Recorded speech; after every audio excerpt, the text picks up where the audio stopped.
আজকে হলো রবিবার, অর্থাৎ রাখির পরের দিন।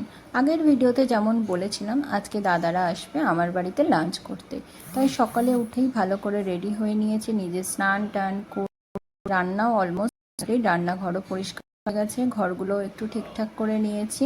আর এদিকে দেখুন আজকে রান্না করেছিলাম হচ্ছে পুঁই শাক মাছ, ইলিশ মাছের মাথা দিয়ে। খুব বেশি কিছু রান্না করতে পারিনি, এটা হচ্ছে দই ইলিশ। আর একটা করেছিলাম হচ্ছে একদম ঝোলঝোল করে লাল লাল করে দেশি মুরগির মাংস, যেটা আমি প্রেশার কুকারেই করে থাকি, কেননা দেশি মুরগিটা কষানোর পরেও একটুখানি টাইম লাগে সেদ্ধ হতে, এটা প্রেশারে করলে বেশি টেস্টি হয় আমার মনে হয়। আর এদিকে আদি অপেক্ষা করে করে ক্লান্ত, ওর দাদারা দিদিরা কখন আসবে, কারণ আমার দাদার ছেলে আর মেয়েও আসবে আজকে। ওরাও ওদেরকেও ইনভাইট করা হয়েছে আদির সাথে খেলার জন্য। এই যে আর ওরা এসে গেছে, মানে আদির প্রাণ এসে গেছে। এবার দেখুন আদির যে খাজানা রয়েছে খেলার, আমি ওকে বলছিলাম যে একটা মেলায় যদি তোর খেলনা নিয়ে আমি বসি, মোটামুটি একটা মেলা কভার করা যাবে তোর কাছে যা খেলনা আছে। যদিও সেগুলো খুব বেশি আস্ত নেই, এটা একটা দুঃখের বিষয়। যাই হোক, তাও রেখেছে আর কি। এখানে আপনারা মানে যা চাইবেন সব রকমের জিনিসই এখানে আপনারা পেয়ে যাবেন।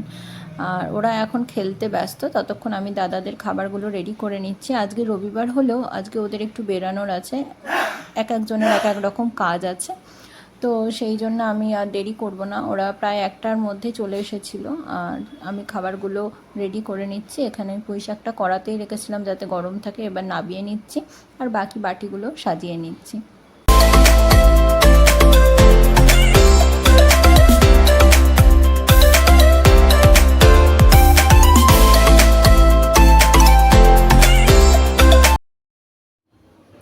খাওয়া দাওয়ার পর্ব শেষ, এবার ওরা আবার ওদের ওদের নিজেদের জগতে ফিরে গেছে, মানে আবার খেলায় ফিরে গেছে। দেখুন একবার ঘরটার কি অবস্থা করেছে।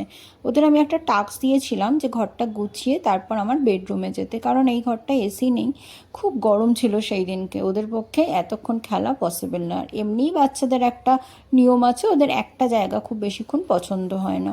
তো এই ঘরের পালা শেষ, এইবারে হচ্ছে গেছে আমার বেডরুমেও আমার এখানে খাওয়া দাওয়াও সবার কমপ্লিট, আমার সমস্ত গোছানোও হয়ে গেছে, খুব তাড়াতাড়ি সেদিন হয়ে গেছিলো অন্যান্য দিনের তুলনায়। এবার দেখুন এইখানেতে ম্যাট বিছিয়ে খেলা শুরু হয়েছে। আসলে সব বাচ্চাদেরই নিয়ম, তাই ওদের কোনো একটা জায়গায় সারাক্ষণ থাকতে ভালো লাগে না। আর এখন যেটা আমি ওপেন করছি, এই জিনিসটা আমার দাদা আমাকে দিয়েছিল, মানে রাখিতে আগের দিনকে। আসলে ও এটা ডেলিভারি পায়নি, বলেছিল আমাকে গিফটটার কথা, ডেলিভারি পায়নি, তাই আজকে মানে সানডেতে নিয়ে এসেছে। এই গিফটটা আমার খুব বেশি পছন্দ হয়েছে, কারণ জানি না মানে কোইন্সিডেন্সলি দাদা যে ফটোটা এখানে চিপকেছে, যেটা দিয়েছে আর কি, এই ফটোটা আমার one of the favourite photo. আমি জানি না, এটা মানে একদম খুবই কোইন্সিডেন্ট একটা ঘটনা আমার, তার কারণে আমার এটা খুব পছন্দ হয়েছে। আর এখানে ট্যাগলাইন দেওয়া রয়েছে, হ্যাপি রক্ষাবন্ধন। তো এক একটা এরম কাপ এক একটা স্মৃতি আমাদের কাছে রেখে যায়, এরকম অনেকগুলো কাপই আমার আছে, তবে এরম একটা সুন্দর ছবি দেওয়া হয়তো নেই। আমি ভিডিওতেও আর একবার থ্যাংক ইউ জানিয়ে দিচ্ছি, যদিও ভাই বোনের সম্পর্ক থ্যাংক ইউয়ের সম্পর্ক নয়। আর এখানে দেখুন ওদের আবার শুরু হয়ে গেছে দুষ্টুমি, বিভিন্ন সময় বিভিন্ন রকম খেলা, বিভিন্ন রকম মানে ওরা পেয়েও যাচ্ছে এক একটা টপিক। বাড়ি এবার ওদের কাছে বোরিং হয়ে গেল, এবার চললো বাইরে। আসলে আমাদের পাড়ায় ঠাকুর তৈরি হচ্ছে, সেটাই ওরা দেখতে যাচ্ছে। এখানেও ওরা বেশ কিছুটা সময় বাইরে প্রায় আধা ঘন্টা মতন খেলে, মানে ওখানে আমার পাড়ার বন্ধুরাও ওদের বন্ধু হয়ে গেছিলো সেদিন। তারপরেও কিন্তু খেলা শেষ নয়, এবার এসে বসেছে পিসির সাথে, এসে রসকস সিঙ্গারে বুলবুলি মস্ত খেলতে। এই খেলাগুলো আসলে আমরা যদি না শেখাই, ওদের কিন্তু আর শেখার কথা নয়, এগুলো আমাদের সময়কার খেলা।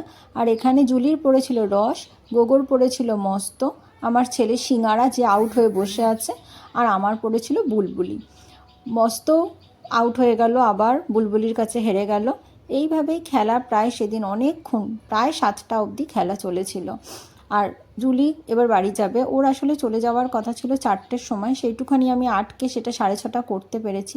এরপর ওর বাবা একটা কাজে বেরোবে, দাদার আর কি একটা নিমন্ত্রণ আছে, সেখানে যাবে, তাই জন্যই ওকে আর কি নিতে চলে এসছে। কিন্তু ও একদম বেচারা কাঁদতে কাঁদতে বেরোলো, কী করব, এটাই হয়।